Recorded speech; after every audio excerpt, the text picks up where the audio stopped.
bin Abi Waqqas adalah paman Rasul dari pihak ibu, dan Rasul sangat berbangga dengan Sa'ad dengan mengatakan, mana paman-paman dari ibu kalian, dan ini paman dari ibu saya. Maksudnya kepada Sa'd bin Abi Waqqas. Sa'd bin Abi Waqqas sangat dibangga-banggakan Rasul. Dia, paman dari ibunya, dari pihak ibu, dan dia termasuk mustajabud doa, sahabat yang kalau berdoa itu mustajab doanya. Sampai suatu ketika di zaman Amirul Mukminin, di zaman Khalifah Umar bin Khattab, dia diangkat menjadi gubernur di Kufah. Kufah ini terkenal kaumun ghudur. Dari dulu Kufah itu Irak dan sekitarnya Iran itu disebut Kufah. Dari dulu ini bangsa pengkhianat. Mereka mengkhianati Ali radhiyallahu an, mengkhianati Hasan, mengkhianati Husain. Jadi mereka adalah umat tidak amanah, tidak menghargai pemimpinnya. Termasuk di zaman Umar bin Khattab radhiyallahu an, Umar ini mengangkat Sa'ad bin Abi Waqqas untuk menjadi gubernur di Kufah. Rupanya orang-orang Kufah ini suka mencari-cari aib pimpinannya. Disebar isu bahwa Sa'd bin Abi Waqqas ini la yuhsinu salatahu, salatnya tidak bagus. Dikritik salatnya.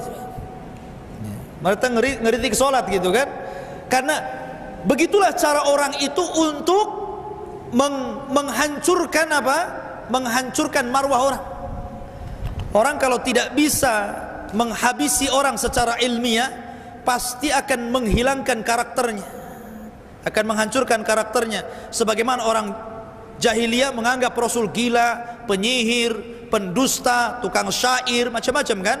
Dibunuh karakternya supaya orangnya itu tidak dipercaya orang ya. Jadi Sa'd bin Abi Waqqas dibilang sholatnya nggak beres katanya. Membayangkan orang dicela sholatnya. Akhirnya menyebar sampai kepada telinga Umar bin Khattab. Dipanggil tuh dari Kufah, suruh datang ke Madinah. Sampai Sa'd itu nggak mau balik lagi ke Kufah. Kenapa? Karena dia tidak sanggup memimpin umat yang kayak gitu ya. Kemudian ini persis seperti kasusnya Imam Bukhari. Imam Bukhari juga pernah difitnah seperti itu, nggak bagus sholatnya. Kata Imam Bukhari, aku banyak meriwayatkan hadis, kalau ku mau ku bacakan kepadamu 100 hadis Rasul tentang tata cara sholat Rasul. Imam Bukhari dibilang sholatnya nggak beres. Dia yang meriwayatkan hadis tentang masalah sholat ya kan. Akhirnya kata Sa'd bin Abi Waqqas, ya Amirul Mukminin, maukah ku praktekkan bagaimana cara sholat Rasul, katanya kan. Taib, kata Umar, aku percaya dengan kamu, tapi aku harus mengecek ke daerahmu. Maka Umar bin Khattab membawa Sa'ad ke Kufah. Seluruh masjid di Kufah ditanyai Umar, gimana sholatnya pemimpin kalian? Seluruhnya memuji kecuali satu masjid. Kan? Ini satu masjid aja nih rupanya yang masalah. Nah, begitulah orang-orang munafik. Nggak banyak biasanya mereka itu, tapi buat menyebar isu. Makanya bahaya orang-orang munafik. Akhirnya kemudian yang satu masjid itu yang masalah didatangi oleh Umar.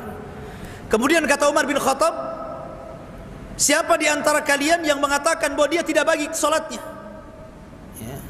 Tidak ada yang mengangkat bicara sampai Umar memaksa. Maka berdiri seorang laki-laki namanya Usamah. Kemudian dia mengatakan, lain yang ditanyakan, lain pula jawabannya. Dia mengatakan, ya Amirul Mukminin, inna Sa'dan la yasiru sayran wa la yuqsimu sawiyan wa la yaqdi bil adli. Wahai Amirul Mukminin, karena engkau sudah memaksa kami angkat bicara, kami angkat bicara. Nih si Sa'ad ini pemimpin kami, nggak pernah jihad ya. Kalau bagi-bagi nggak pernah adil, kalau memutuskan perkara nggak pernah baik, nggak pernah bijak katanya. Lain yang ditanyakan, lain yang dijawab, coba kan. Dan mereka memang mau menjatuhkan pemimpin seperti itu ya. Bagaimana kemudian seorang Sa'd bin Abi Waqqas yang di tangannya dia bisa menaklukkan Irak dan Persia kan, dibilang nggak jihad kan gitu ya. Kemudian dia tidak adil, Masya Allah. Makanya Sa'd bin Abi Waqqas langsung mengangkatkan tangan dan berdoa kepada Allah. Kata Sa'ad bin Abi Waqqas, kalau kau mengatakan seperti itu karena riya, In qulta taqulu ria'an, kalau engkau mengatakan seperti itu karena riya, kudoakan kamu, Allahumma atil umrahu, ya Allah panjangkan umur orang ini, wa atil faqrahu, panjangkan juga kefakirannya. Ya Allah atil umrahu wa atil faqrahu wa a'rid alaihil fitan. Tiga doa. Ya Allah panjangkan umurnya, ya Allah panjangkan kemiskinannya, ya Allah berikan macam-macam fitnah sama dia. Kan itu. Betul, subhanallah. Dia itu mustajab doa Sa'ad bin Abi Waqqas ini, ikhwan. Betul. Orang-orang yang seumurnya sudah meninggal dunia, dia masih panjang umurnya, akhirnya miskin, hidup di jalan-jalan jadi pemulung, jadi peminta-minta, banyak fitnah yang menimpanya. Ini namanya doa orang yang dizalimi. Lihat ikhwan ya.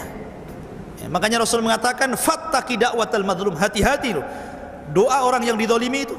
Fa innaha laisa bainahu wa bainallahi hijab, karena antara dia dengan Allah tidak ada penghalang. Ya. Itulah Sa'ad bin Abi Waqqas. Dan bagaimana dia mencontohkan kepada kita birrul walidain sehingga turun surah Luqman.